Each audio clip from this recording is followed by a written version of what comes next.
మహాభక్తులందరూ నా దేవాలయంలో కొలువు తీరి ఉన్నారు.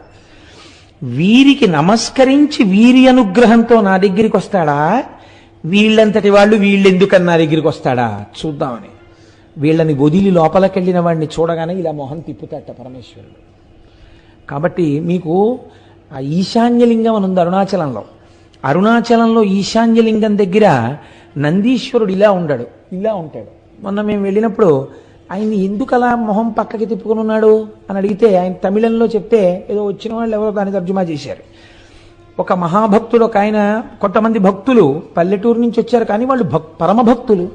వాళ్ళు వచ్చి దర్శనం చేసుకుందాం అంటే ఈ నంది అడ్డొస్తే వాళ్ళు శివుడికి చెప్పారు, ఈశ్వర నీ దర్శనం చేసుకుందాం అంటే ఈ నంది అడ్డొస్తోందని. ఆయన అన్నాడు, నా భక్తులకు కనపడే వరకు కాసేపు మొహం అలా పక్కకి తిప్పన్నాడు. అందుకని ఇలా పెట్టాడు ఆయన. మళ్ళీ నువ్వు ఇటు తిప్పచ్చు అనలేదు, ఏమో ఇలాంటి వాళ్ళు ఇంకా వస్తారేమో అలా ఉండు కాసేపు అన్నాడు.